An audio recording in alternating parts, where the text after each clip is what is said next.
കേരളത്തിൽ ചത്ത കുതിരയെ പടക്കുതിരാക്കിയതാരാ? മാർക്സിസ്റ്റുകാർ പോലും തൊപ്പി വേണം എന്ന് നിർബന്ധിച്ചില്ല. പക്ഷെ നിങ്ങൾ തൊപ്പിയെടുത്ത് മാറ്റിയാൽ മതേതരമാകും എന്ന് പറഞ്ഞ് കൂട്ടുകൂടിയത് നിങ്ങൾ പാവപ്പെട്ട രാജ്യത്തിന് വേണ്ടി എല്ലാം ത്യജിച്ച് കതർ വസ്ത്രം സ്വന്തം കൈകൊണ്ട് കഴുകി ജീവിച്ചിരുന്ന മൊയ്ത് മൊയ്ലിയെ പോലുള്ള ആളുകളെ അല്പമെങ്കിലും ഇടയ്ക്കൊന്ന് സ്മരിക്കുന്നത് നിങ്ങൾക്ക് ഓർമ്മ വയ്ക്കുന്ന. അവരാരും സ്ഥാനങ്ങൾ വഹിച്ചിട്ടില്ല. പ്രധാനമന്ത്രി പദത്തിലോ അല്ലെങ്കിൽ നാഷണൽ ഹെറാൾഡിൻ്റെ പത്രത്തിലോ എത്തിയിട്ടില്ല. ജവഹർലാൽ നെഹ്റു ഫണ്ടിൻ്റെ ഭാരവാഹിത്വം അവർ വഹിച്ചിട്ടില്ല. അവർ പൊതുജന സ്നേഹരായിരുന്നു. മതേതരത്വം യഥാർത്ഥത്തിൽ നടത്തിയിരുന്നായിരുന്നു. കേളപ്പനെ നിങ്ങൾ ഏത് രീതിയിൽ ചിത്രീകരിച്ച് പ്രിയപ്പെട്ട കോൺഗ്രസ്സുകാരാ? നിങ്ങളൊന്ന് ആലോചിച്ച് നോക്കൂ. ആ പാരമ്പര്യം ഇനി തുടർന്നാൽ അത് തുറന്ന് കാണിക്കപ്പെടും. അതിൻ്റെ ആരംഭമാണ് ഇപ്പോൾ കുഴിച്ചിരിക്കുന്നത്. മുസ്ലിങ്ങൾക്ക് വിഭവങ്ങളുടെ ആദ്യത്തെ പങ്ക് വേണം എന്ന് ലജ്ജയില്ലാതെ പറഞ്ഞത് തുറന്ന് കാട്ടുന്നത് നിങ്ങൾ വർഗീയമാണെന്ന് പറയുന്നു. അങ്ങനെ കൊടുക്കുന്നത് വർഗീയമല്ല, മതേതരത്വമാണെന്ന് പറയുന്നു. വെള്ളിയാഴ്ച അവധി കൊടുക്കുന്നത് വിമർശിക്കുന്നത് വർഗീയമാണ് നിങ്ങൾ പറയുന്നു, കൊടുക്കുന്നതും മതേതരമാണ് നിങ്ങൾ പറയുന്നു.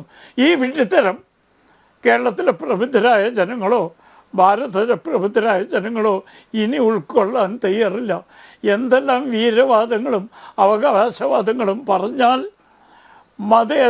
മതേതരത്വത്തിൻ്റെ കഴുത്തിൽ കത്തിവെക്കുന്ന കാര്യത്തിൽ ഒന്നാം പ്രതി ഇന്ത്യൻ നാഷണൽ കോൺഗ്രസ് ആണെന്ന് ഞാനിപ്പോഴും ആവർത്തിച്ച് പറയുന്നു. പിന്നെ ഭരണഘടന മാറ്റിയത് 106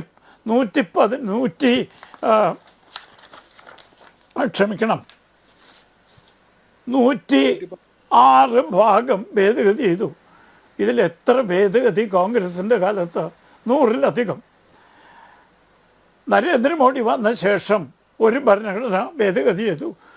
നാഷണൽ ജുഡീഷ്യൽ കമ്മീഷൻ ജഡ്ജിമാരെ നിയമിക്കുന്നത് അത് സുപ്രീം കോടതി റദ്ദ് ചെയ്തു. പിന്നെ ഒന്ന് ചെയ്തു.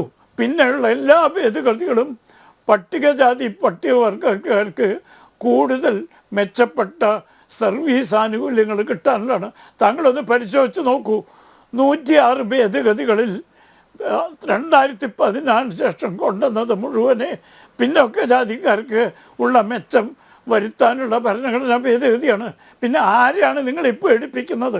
ഇവിടെ ഭരണഘടന മാത്രമേ ഹിന്ദു രാഷ്ട്രമാക്കും എന്ന് പറഞ്ഞ് വോട്ട് കിട്ടാൻ വേണ്ടിയുള്ള ആ തന്ത്രം ഇനി വിലപ്പോകില്ല. കാരണം ഈ രാജ്യത്തെ ജനങ്ങൾ പ്രബുദ്ധരായി, അവർക്ക് നെല്ലും പതിരും തിരിച്ചറിയാനുള്ള പാകത്തിലുമുണ്ട്. ഇപ്പം തുറന്ന് പറയാൻ കുറച്ചാളുകൾ പുറത്ത് വന്നതുകൊണ്ട് അവരെ ശ്രദ്ധിക്കാൻ ആളുകളുണ്ട് എന്നുള്ളത് വ്യക്തമാണ്. കപട മതേതരത്വം ഇനി മേലാൽ കേരളത്തിൻ്റെ മണ്ണിലും ഇന്ത്യയുടെ മണ്ണിലും വില പോകാൻ പോകുന്നില്ല.